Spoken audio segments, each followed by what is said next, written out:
It all started with a simple schoolyard rhyme. No one knew the original incarnation, only a fragment of it survived and was circulated amongst our school. A pail of snails lifts the veil to Black Bart the Frail. Black Bart became an amalgam of the boogeyman and a wish-granting genie. Laura was the first one to suggest the rhyme as literal instruction, and then it spread amongst the rest of the school children. I don't know who added the instruction of salting the snails. I don't know if it was sheer coincidence or implanted in a young mind with sinister intent. It had rained for a week straight the day we brought it home. The first summer rains breaking the month-long dry spell. Sun-baked and water-parched snails had begun to peek out from their shady hiding places at the first sign of moisture, and had overtaken our small trailer park. All of us had done our part in bringing them in. My little brother Mark and I used old Tupperware. Others used cups and boxes, but we brought them in to the same place. A rusty old metal bucket on the outskirts of a nearby forest. Terry had kept watch over the bucket using a stick to push any snails that had tried to slither out, back in. Thomas was the one to bring the can of salt, and Jeremy had been the one to open the can and salted them.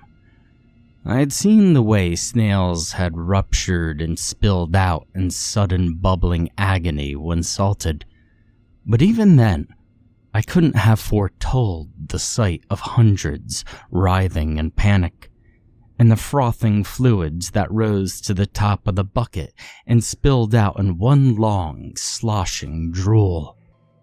Laura gagged. Some of the boys jeered. Mark pressed close to me, and I was entranced by the vileness of it all. Something shifted from within the still writhing mass, and my stomach lurched at the realization that something had peeked out from the liquid. It was a small digit, but it was wrong. Looked both frostbitten and semi-translucent. It felt as if the world was falling away, as if time was slowing to a crawl. Moments between heartbeats stretched out into an unbearable eternity. With a twitch and vivid motion, a diseased hand reached out from the slop, gripping the side of the bucket, and hauled itself up. Another hand followed by the head and shoulders of what might have once been a human, or something that had formed itself in the rudimentary shape of a human. Its voice was smooth and featureless, only stained, splotchy flesh. Now everybody witnessing this otherworldly birth was paralyzed by primal fear and forced to watch as the thing adjusted its hold around the bucket and tried to find leverage to pull itself out.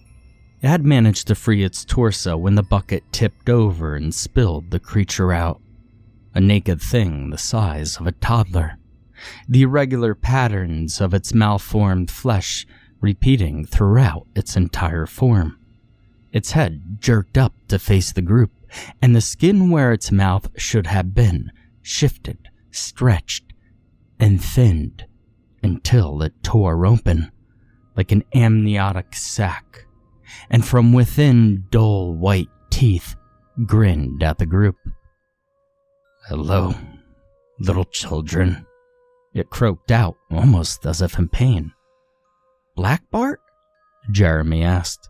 The creature tilted its head and aimed its eyeless glare at Jeremy, and the boy tensed. "Black Bart? Is that the name you know me by?" The silence answered in lieu of any word or movement, and Black Bart settled his lipless grin into something more passive. A collectively held breath eased out, and some of the others dared to take a step closer. "I know you all have something to ask of me, so get on with it and ask." Now some might wonder how we could ask for something so wicked. Often, some kind of greater moral virtue is attributed to children of a young age, as if innocence only exists as a harmless wonder. But I'm going to tell you a harsh truth. Children are cruel, even in innocence. There was a casualty in our cruelty that would be diagnosed under a myriad of psychological afflictions had it manifested in adulthood. But we also had our reasons, every one of us. You see, Jeremy's father was an angry drunk and inebriated most days. The bruises faded with time, but the memories didn't. Laura's parents, like countless others, spent most of their time in a drug-fueled stupor and neglected the basic care for their children. Mark and I had a ma that ran out on us, and a pa that never wanted us in the first place, and he made sure to let us know. We want you to get rid of anyone over the age of 10, Jeremy said. In the whole town? The world? Or just here? Black Bart asked. Just here, Jeremy said. That's easy. Consider it done. When you greet the sun tomorrow, it will be without any of the old folk, Black Bart said in that same strained, croaking tone. The creature peeled back its lipless mouth to flash one last smile and bounded off into the woods. Through the translucent portions of its body, something inky squirmed against the prison of its flesh. I gaped at it until Black Bart had disappeared into thick brush. There was an excitement in the other kids, but I couldn't help but feel like I was teetering on a thin line suspended over a chasm filled with the horrors of the void, and I had just taken the fatal step that would send me tumbling headfirst into its maw. I went home that day with the first taste of existential anxiety, the type that lingers for days and weeks. The screams rang out at midnight, a deafening cacophony of wails sustained for a few seconds, and then silence. I lay in bed, frozen in fear, unable to will myself to get up and take a look, and so hours passed before I fell into a sudden and dreamless sleep.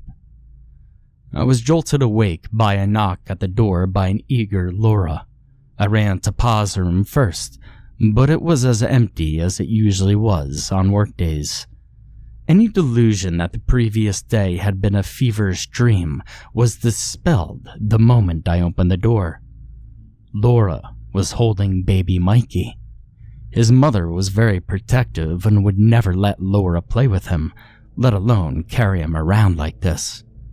I stepped out, judged by the sun that it was nearing noon. Old Man Norris should be blasting classic rock by now, but the trailer park was strangely devoid of any sound but the passing breeze and occasional child's giggle. "They're all gone?" I asked. "Everyone but us kids." She led me to the others. They were in the midst of systemically looting the trailers of any food or valuables. Jeremy was leading the largest group. He looked ridiculous with his plastic crown on his head and blanket tied around his neck as a makeshift robe. He declared king himself early this morning. His friends and some of the other boys sided with him. The rest of us didn't have much of a choice. His first decree was that all the big kids gather all the food so we could split it. You have to pay for it, of course. Pay? With what money? I asked. Well, Snails, of course. The smaller kids were sent out to find more so we could start a bank. And what about Black Bart? I think he disappeared. No one has seen him since he went into the woods, but that's why Jeremy wants Snails, Laura answered, and a chill crept through my body at the thought of seeing that thing again. I need to find Mark, I said. He was in a dense patch of wood with 3 other kids his age. They had a few containers with a couple of snails in each. We trekked back to the trailer park where Jeremy had a picnic table piled high with the spoils of his first decree. He said that tonight we would feast in celebration of our first day of freedom. Now that night was something that every kid dreamed of. We gorged ourselves on our savory and simple delights of sweets and sodas and whatever else we desired. After all, what kid hasn't yearned for a world without the authority of adults? The bliss was short-lived, fading out over a few months. But the first month went smoothly. Snails were kept in terrariums looted from a reptile enthusiast trailer. We spent our days in a dreamlike haze, moving from one activity to the next. A child's fantasy. No school, no chores, no one to tell us no. There were injuries, of course. Junior burned his hand trying to make a grilled cheese. Corey bruised his leg after falling from a tree. And the list goes on. But there was never any real danger or fear. Food and snails were abundant, and cuts and scrapes faded over the days. For that first month, any doubts I harbored faded to the back of my mind, and I was happy. But the first trouble came at the beginning of the next month, when food had dwindled or spoiled. Snails had become a rare sight around the trailer park and Wood's Edge, and a mailman had left a pile of bills at the mailboxes just outside the trailer park. King Jeremy called the group meeting, and it was decided that we would summon Black Bart. The king's stash of snails gathered, a bucket was filled, and salt was poured in.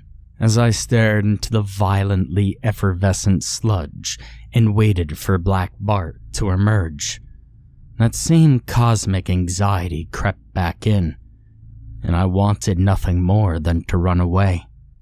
Mark pressed in close and held firm, held me in place, forced me to watch. Black Bart's hand shot out this time with enough velocity to fling a long, gooey string of slime onto a crowd of screaming children. Shrieks died down as Black Bart found purchase, and he hauled himself out in one horrific motion. Seeing him a second time, I could better ascertain his form. The skin was translucent, and all the splotchy black and white variation came from whatever strange liquids sloshed around inside him. It was like someone had filled a clear balloon with muck. Black Bart stood up and swiveled his head around at the crowd, lipless grin ever present. "Hello again, little children. What's the occasion?" It spoke. No one dared move, and after a lingering moment of hesitation, Black Bart gestured for an answer aggressively enough that Jeremy took a step forward and spoke. "We ran out of food. We would like some more," he said. "Well, that can be arranged quite easily. But I won't do this for free. You see, I've got to eat too. So who will you give me in return?" it said, tapping its nailless finger along its teeth. "We have some more snails." "The snails are nothing more than a medium for my traversal. For a trade to be made, you must give me something much more substantial. Last time, you traded everyone but yourselves. What will you give this time?" Black Bart spoke. Now in the moments of silence that passed, each heartbeat came with a thunderous fury, slow and stretched out. When the finger was pointed, it was with a cold and impassionate cruelty only known to children. Nathan's eyes went wild at Jeremy's decision, casting glances at the other children as if asking for them to intervene. When he looked at the savage grin on Black Bart's face, the 7-year-old let out a yelp a puddle of piss forming around his feet, and sprinted towards the woods. Later, when asked why, Jeremy would only say that he found the boy boring. No hint of malice in the answer. Black Bart got down on all fours, limbs twisting and forming themselves into something more bestial and suited for quadrupedal movement. His teeth lengthened and thinned until he had a mouth full of jagged fangs. It nodded at us before he set off in a full sprint in the same direction Nathan had run, a fiendish cackle trailing it. Mark had burst out into tears and tried comforting him as a big sister should, but my eyes and attention were deadlocked on Jeremy. I'd seen the look of disdain that had crossed his face the second Mark started crying. Laura, still carrying baby Mike, interrupted our bout with a question on everyone's minds. "What about the food?" "Tomorrow," was all Jeremy said. And sure enough, the next day at the center of our trailer park, there was a mountain of groceries, and there was some excitement. But as our group had shrunk from 13 to 12, the dynamic had shifted drastically. Many kids had played along with Jeremy's Boy King act. Now they looked at him in fear, and their act turned to true reverence. Everyone but me, Mark, and Laura. Occasionally I would catch glances from Jeremy, darker and colder than I had ever known, but I tried to hold my glare whenever possible, with as much resolution as a 9-year-old could muster.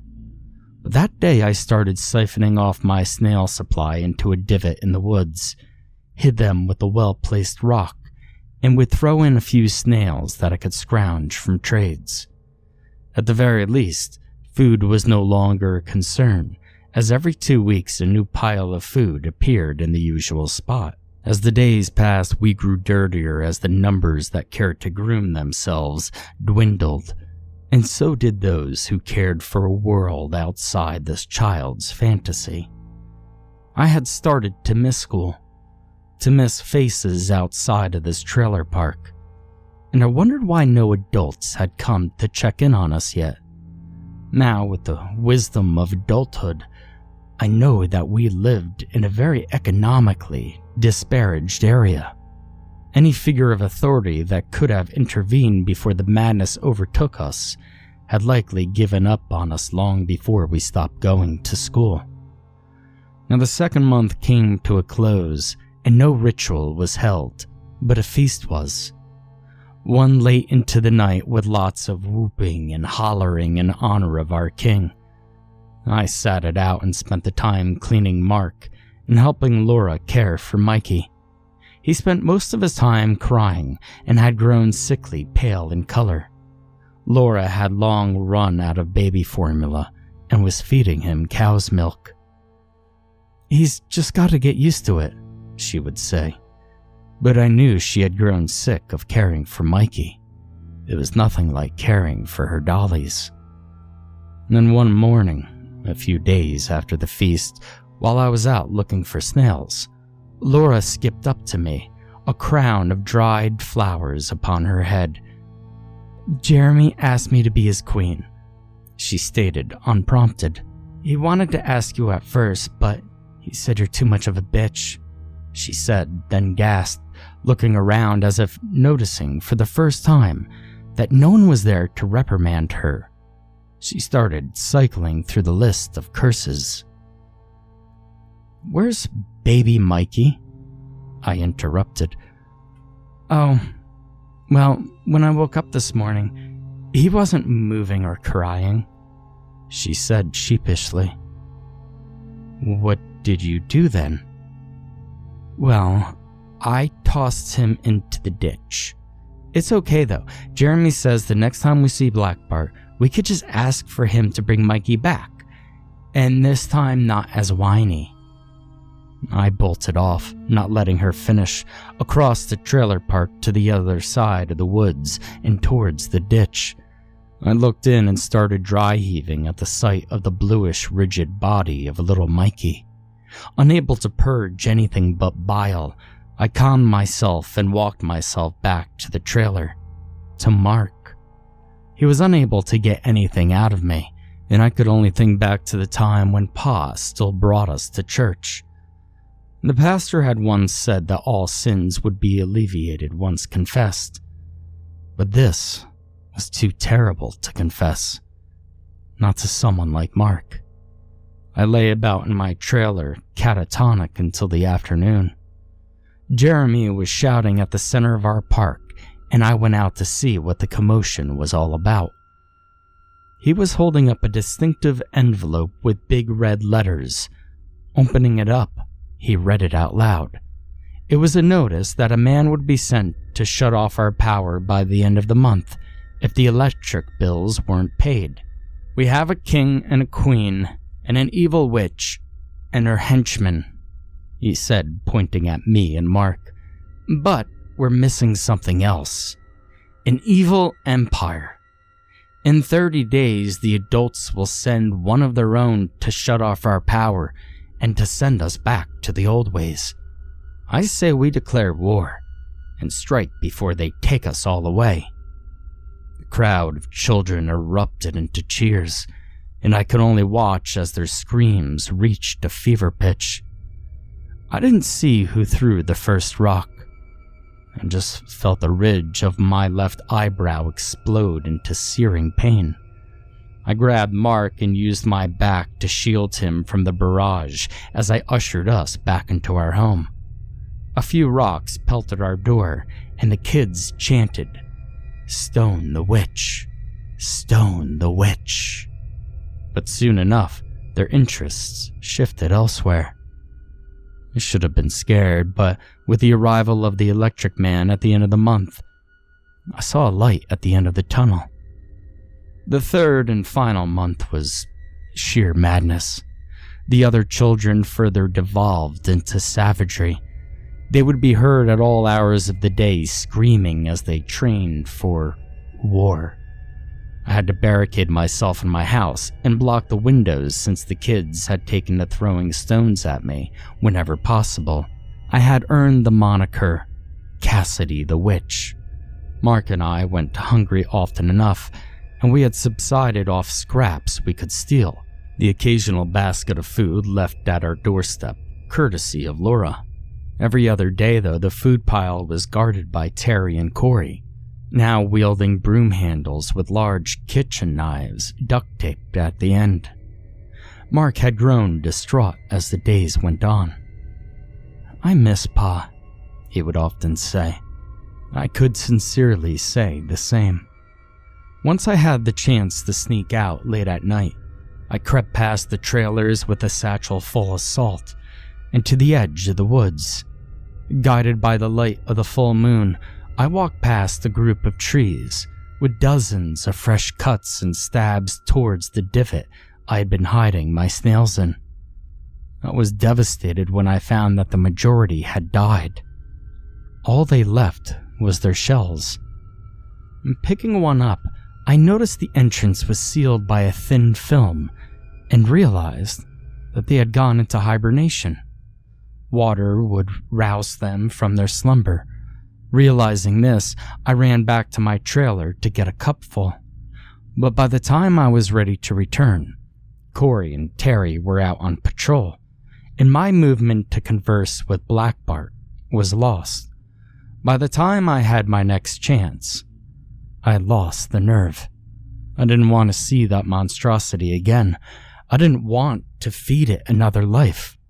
The day of the electrician's arrival was close enough that I had laid my hopes with him.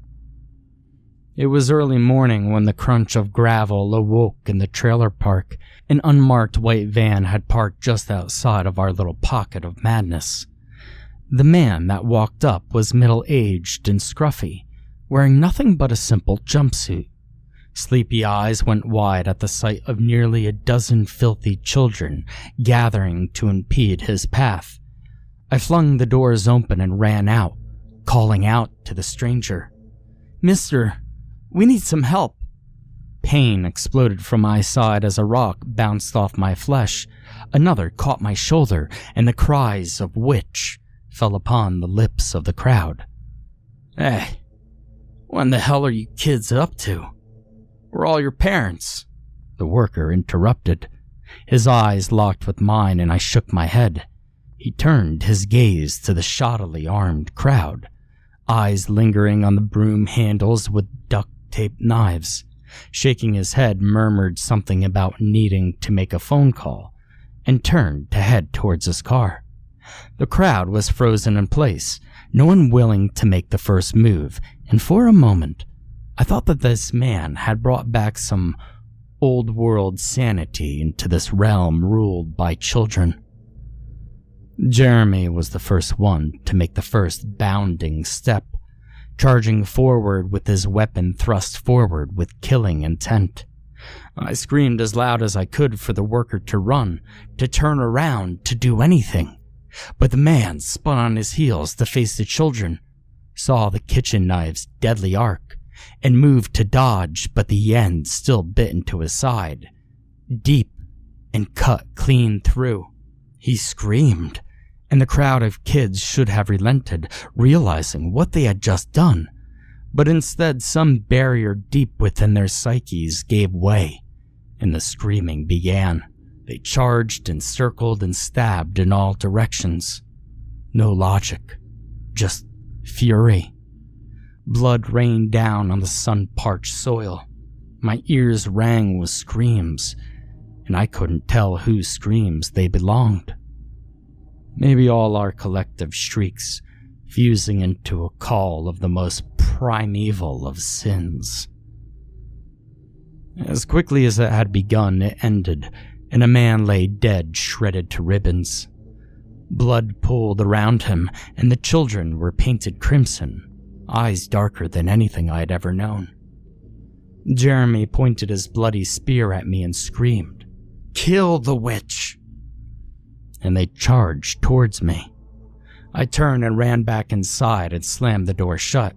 I rushed to grab Mark, my satchel of salt, and a bottle of water, and ran out the back door.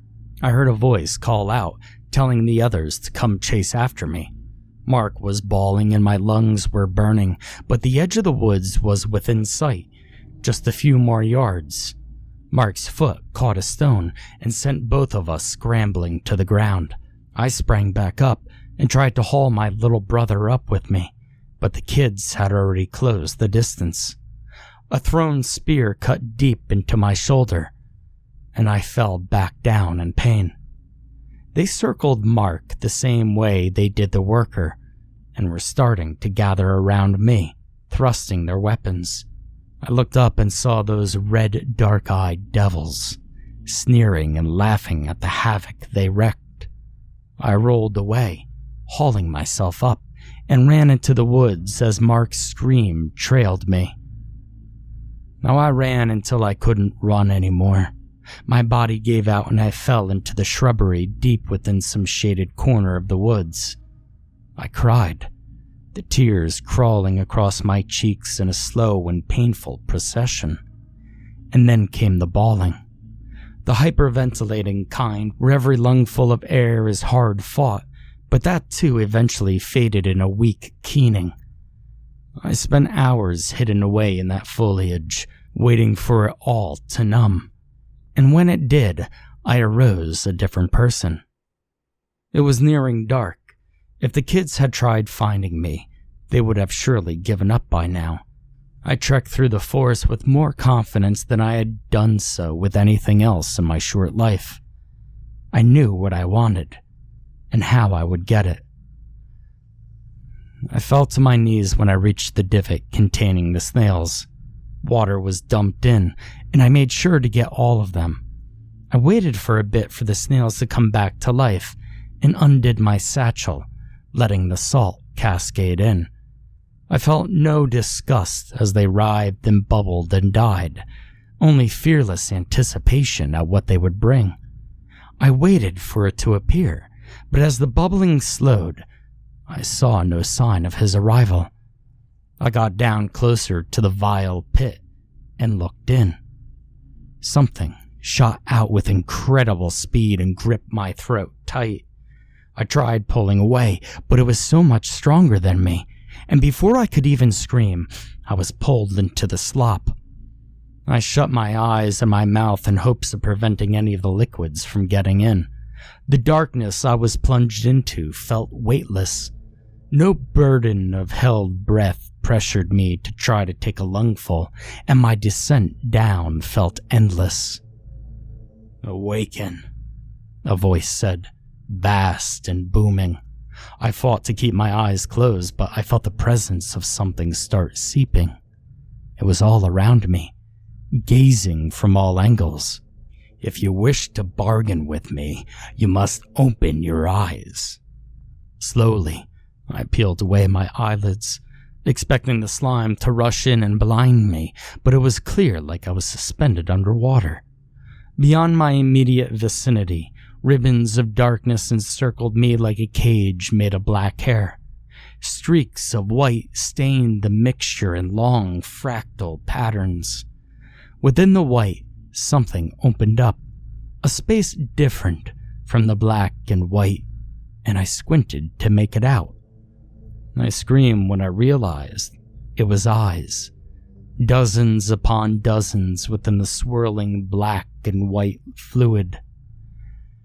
I realized then that this amorphous thing must be Black Bart's true form, the thing that had moved within its translucent flesh, and I closed my eyes again to block out the maddening sight.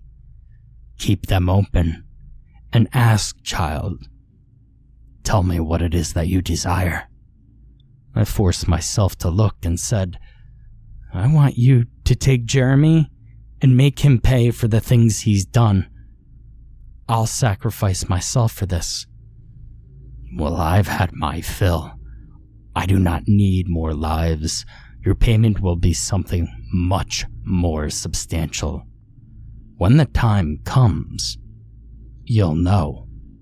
Consider this contract complete." The liquid surged upwards, dragging me with it. We accelerated faster than I'd ever experienced, and my head rushed with sickness.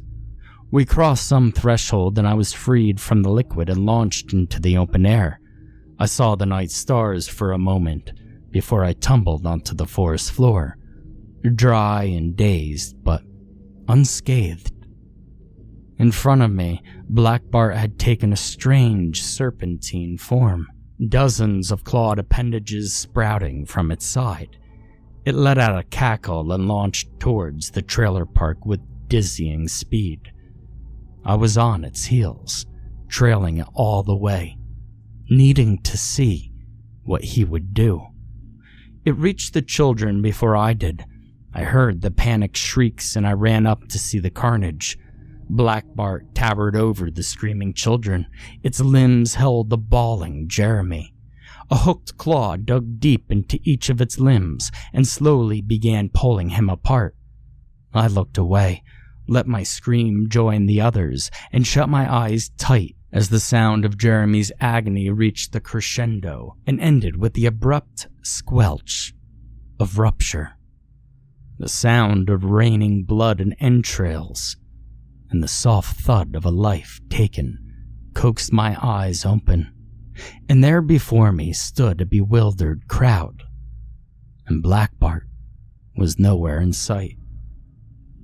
There was a moment of collective confusion, but as realization set in, their eyes hardened. "It was the witch!" Laura spat, and soon the others joined, makeshift spears in hand as they waved them towards me with a promise of violence. I stood my ground, eyes locked on Jeremy's discarded plastic crown, the very one that had begun all of this. If this was the end of me, I was ready to make peace. A child, Corey I think, took a lunging step forward, intent on plunging the blade deep into my chest, but the flashing of lights and the whoop of a siren jolted everyone to look behind them. A police car, of course. The police would be called for a missing utility worker. 2 cops stepped out of the vehicle, one with a blinding flashlight, took in the scene. He called for backup while the other, a woman, asked what the hell had happened. It caused it all to come bursting out of me in one horribly bawling confession. It was me. I brought it here. I let Mark die and I killed Jeremy. We were all taken away, of course, and repeated my confession to anyone that would listen. I once heard that to confess one's sins was to alleviate yourself of their burden, but in the years since, no relief was found. I think it's because no one listened or believed me. We became wards of the state and were scattered around the country. It was all chalked up to trauma of abandonment. All blame fell on our absent parents, and theories from mass drug-induced psychosis to religious mania was a way to explain their mass abandonment. Now I'm in my mid-20s, and I don't want to carry this around anymore. So I'm hoping there's someone out there who will believe me and take some of the guilt away from me. And reflecting on all that had happened, I think that we became a microcosm of sorts, reflecting something deep within us, something that scares me to this day. One final thing sticks with me: the subject of payment. See, Black Bart never collected, or so I like to think. I don't know what happened to the others after we split up. I like to think that his ritual died with our childhood, but in the same way that it crept in and poisoned us. I've retold his tale here. Maybe someone out there will read this and get a bucket of snails and a can of salt. And when Black Bart hauls himself back out into this world, I think my debt will finally be paid.